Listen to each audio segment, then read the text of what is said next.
Hello, good afternoon. I'm KHU11 Meteorologist Chris Ramirez. Here's a look at our tropics update. We are tracking Hurricane Melissa. It is a powerful hurricane currently approaching the island of Jamaica.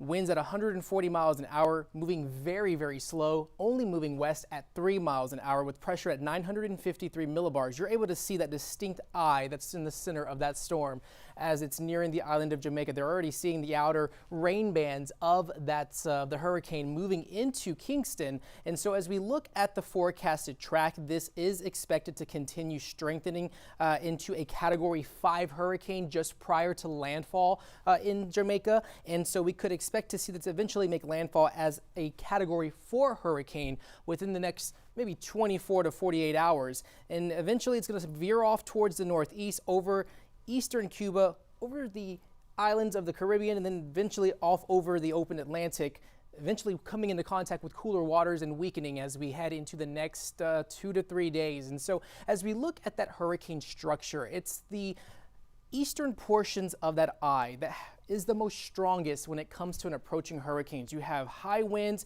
possible tornado risk, storm surge, and flooding. When it comes to that, as we look at the forecast wind gusts, we could see those winds starting to peak at 118 miles an hour in Bull Savannah, as well as it continuing to move across the island, eventually bringing 100-mile or more higher winds off in Kingston, Jamaica. So they're in for a pretty wild ride within the next 24 to 48 hours. And this system is going to stick around probably for a good 2 to 3 days as that slow movement is going to eventually take it into eastern Cuba. So they're eventually going to see those hurricane force winds in Cuba by Tuesday afternoon. And so we are expecting it to also bring some widespread heavy rain with this system as well. Close to 3 feet of rain accumulations with this storm as it makes its way over the Caribbean islands. And so as we look at that rain potential, 13.7 inches of rain out in Kingston, over 10 inches of rain in Santiago de Cuba, even portions of the island of Hispaniola likely to see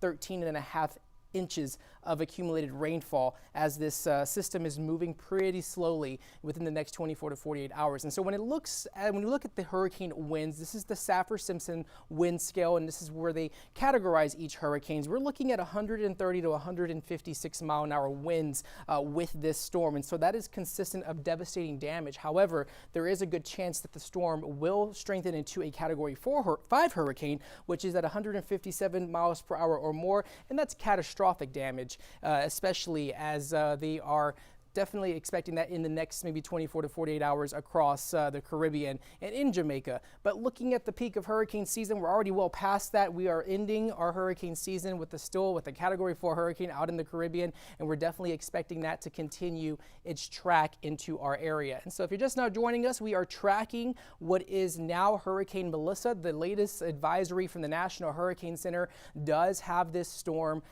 very well, showing winds at 140 miles an hour, moving west at 3 miles an hour. And so that's a very slow movement with this system as it's making its way closer to Jamaica, and it's eventually the center of that eye likely to cross the island as we head into Monday evening. And so this could stick around for a couple of days, and so folks that are in that region are going to be in for a pretty long duration storm as the storm is going to start veering off towards the northeast as we head into Monday and into Tuesday, and then eventually into Cuba over the near Turks and Caicos, as well as it moving over the open Atlantic in the coming days. And so we have these series of cold fronts that have been moving over the U.S., and that is going to keep this system away from the U.S. and southeast Texas.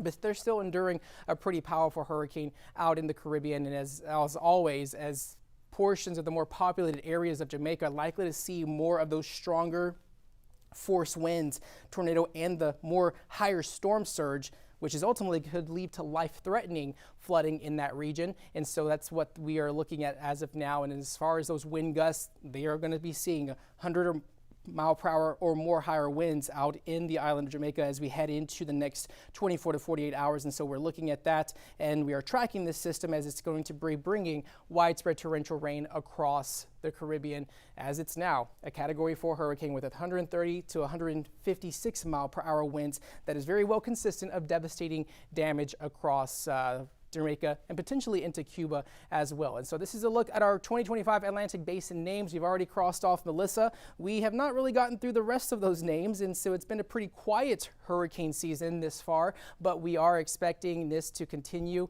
and it's very well common to still see storms in the months of October, and it is very well possible to see storms in the months of November as well. So we're tracking the latest, and that's the latest on Melissa as it bears down on Jamaica, and we will be giving you the latest up-to-date forecasts and updates as we see fit as we head into the next couple of days. I'm meteorologist Chris Ramirez with your Tropics Update.